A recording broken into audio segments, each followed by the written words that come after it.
about anything I feel like saying. What the fuck I feel about? My fault, champ. What the fuck are you talking about? I'm talking to you. I said I'm talking to you twice. My response to that is, you don't check my words. I do check your words. You can't check my words. Based off of what? You can't. Based off of what? Because you paying me, nigga? I'm a grown man. Because I'm based an off of adult what? and you can't check but my you words. saying stupid shit about me and you keep doing that. Respond in Oh, words. But you or nobody else in this world can tell me how the fuck to talk. Who the fuck are you talking to? I'm telling you how you making me feel in the moment. Then say that. Don't say you can't say that. You ain't. That's just a what the fuck I want to say. Alright, I hear you. The success of my shit. Who the fuck are you talking to? Because you always I ain't one of them envious niggas in the street. I didn't say you were envious. Your success don't bother me. But you always say something negative. Stop talking to me like your success bothers me. As if I ain't been one of the biggest advocates of your success. But you always say something negative. You highlight negativity, nigga. You highlight negativity. Period. You a negative I feel about any negativity highlighter. Fuck you talking. When you was mad at me and that shit popped up with the girl, not one time you talked about it, nigga. With the battle rap shit when the bitch got signed. Not one time. You highlight everything negative, nigga. Fuck you talking about when it come to me. It's negative. Cracking jokes. Cracking jokes, nigga. What battle rap? And I'm not arguing to you, right? I gotta go. What I'm not arguing with my man. Girl are you talking about? I don't know what you're talking about. You gotta, it doesn't matter. You highlight negativity. You know what I'm saying. Now you gonna go on the shit and say, yo, you setting niggas up. No, knowing how big this is. Stop, bro. Flip. You're wrong. I'm not saying anything. You just like said that on the camera. Yo, you set him up to put the shit on me. Knowing how powerful your voice. No, don't take it out. I want it in there, but you always do that. This here. Please don't think I'm saying something because the camera's rolling. I said that over there. I'm not saying nothing because the camera's rolling. Nor am I going to go on air and say that. You're wrong. You're wrong. I don't want to talk about it. Activity highlighter. Fuck you talking. When you was mad at me and that shit popped up with the girl. Ooh, a lot of yelling, screaming on going on over there, man. And you know, for me, I'm not surprised with the cats doing that because I mean, I can kind of tell how they talk to each other on the podcast, and you kind of see, you know, how the environment's there at the Joe Budden's podcast. But I don't know. So go ahead, Ronnie. What's your take? The thing with Joe Budden and Queenzflip, they have that relationship. They can talk like that behind the scene. To me, I think that is healthy to have those type of conversation because sometimes Joe be going out of his pocket a lot of time. When I used to watch his podcast, that's one thing he would do. He would highlight a lot of negativity, and you'd be like, "Good gosh, not one place ever had like a good moment. Everything has to be negative." So Queenzflip had enough.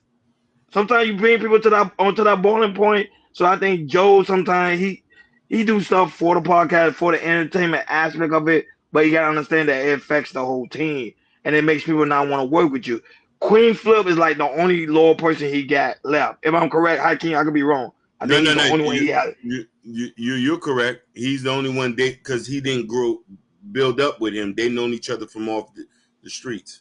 That's what I'm trying to tell you. So you don't want to lose that relationship based on a bad argument. To me, if someone's coming to you and tell you like, "Hey, you're doing this wrong," you should listen to that person, especially when you have that type of history.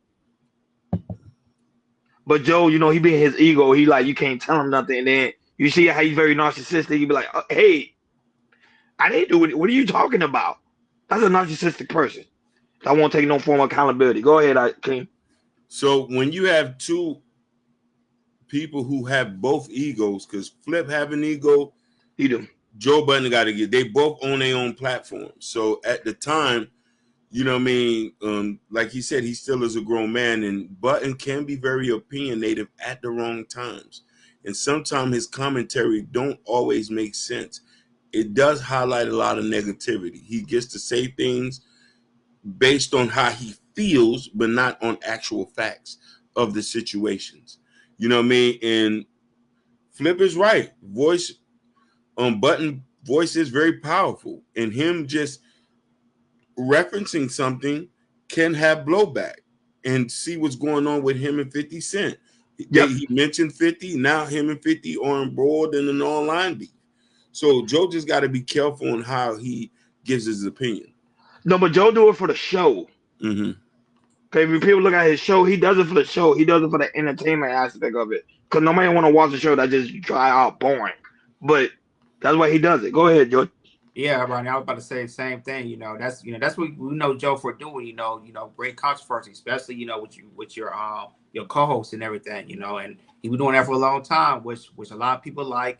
And like they want to see that. It's kind of the same thing with no Joker in a way. There might be some time with they might be arguing with some interviews, and it gets a little, ask to get a little rough, and it's drama. It's drama. And a lot of people like to watch drama, which it gets views. So.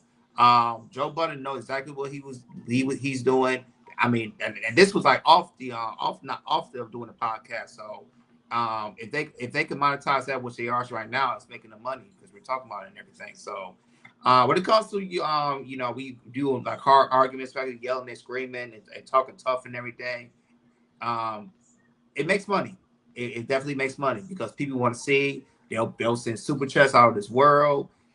And pick whose side to be on and everything, who was right, who was wrong, and it's good money. It's on these YouTube and other platforms. It's really really good money, and Joe Budden, he is successful at what he's doing right now on the podcast and also off the podcast. Now, but I was reading the comment. A lot of people in the comments say they don't really like what they seeing. To me, I love it because the aspect is it's showing you behind the scenes that this park, like we talked about it yesterday, Hakeem, and Jordan, you wasn't with us yesterday, but we talk about how podcasting is hard. It's a lot of hard work to be a podcaster. The amount of hours, the amount of study, the amount of looking at numbers and see, okay, what goes right, what and goes wrong. And a lot of patience. You're gonna have those moments where you go amongst the team. But the good thing is you're able to talk about it and you're still able to go on and do the show and not bring that same energy to the show. And I think that's what they're doing. They haven't helped. It's behind the scene work, and I love to see stuff like that because it shows that these people are organic and they are real. Like, hey, Joe, you're full of S.